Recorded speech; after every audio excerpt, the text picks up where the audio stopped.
आज ना बाहेर पण जायचंय, बरेचसे काम आहे बाहेर जाण्याचे. बघा चला मशीनचं सामान आणायचंय. त्याच्या आधी ना इथे ना आपल्याला आहे ना स्वामींच्या मूर्तीवर आहे ना पंचामृतांनी अभिषेक करायचा आहे. सकाळची देवपूजा, आज गुरुवार आहे आणि गुरुवारच्या दिवशी नेहमी मी पंचामृतांनी स्वामींच्या मूर्तीवर अभिषेक करत असते. देवपूजा वगैरे झाली. रात्री चवळी भिजत घातलेली होती. आज नाश्त्याला चवळी बनवायची आहे, सुकी बनवायची आहे. चला आता कुकरमध्ये अगदी थोडंसं तेल घातलेलं आहे. त्याच्यामध्ये ना जिरं, मोहरी, कांदा, टोमॅटो, हळद, थोडीशी मीठ घालून घेतलेलं आहे आणि ह्या चवळ्या स्वच्छ धुवून घेतले. चवळी शिजायला वेळ नाही लागत आणि नाश्त्यासाठी शक्यतोय ना कडधान्य खायचं खूप चांगलं असतं. मिक्स करून घेतलेलं आहे. अगदी थोडंसंच पाणी घालायचं आहे, अर्ध्या ग्लासला पण कमी पाणी घालायचं, जास्त पाणी नाही घालायचं. म्हणजे चवळीला शिजायला वेळ नाही लागत, लगेच शिजते ते आणि आपल्याला रस्सा वगैरे ठेवायचा नाही आहे तिला. चला कुकरचं झाकण लावून घेते. आपला आता नाश्ता पण तयार होईल गरम गरम.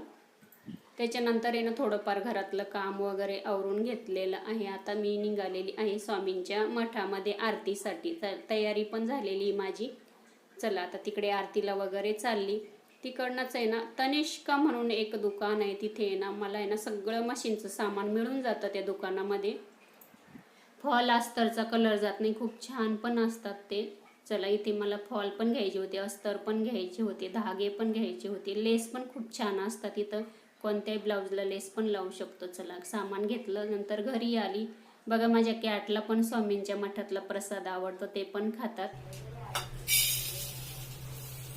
घरी आल्यावर आता स्वयंपाकाची तयारी.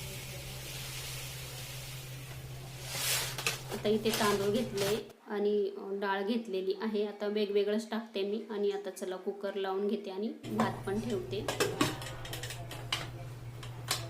आता डाळ भात इथं शिजला, त्याच्यानंतर स्वयंपाक वगैरे झाला. संध्याकाळी मेथीची भाजी बनवायची. आता शेंगा ना सोलून घेते, शेंगदाणे संपलेले आहे. त्याच्यानंतर आहे ना आता संध्याकाळची स्वयंपाकाची तयारी. अर्धा तास झाला मुगाची डाळ भिजत ठेवलेली होती, त्याच्यासाठी नाही तर हिरवी मिरची, जिरं, थोडासा लसूण आणि मीठ घेतलेले मिक्सरच्या भांड्यात काढून घेते. मिक्सर लावून घेऊ आपण. जाडच कमी जास्त आपल्याला मिक्सर बंद चालू करायचं, म्हणजे छान होतं ते. हे बघा थोडं जाडच ठेवलेलं आहे मी. चला काढून घेतलं. याच्यामध्ये आपल्याला फक्त थोडीशी हळद घालायची. आज आहे ना जेवणामध्ये मेथीची भाजी बनवली, दाखवली काही नाही, आणि मुगाच्या डाळीची भाजी पण बनवली, वरण भात. चला नैवेद्य दाखवून घेते.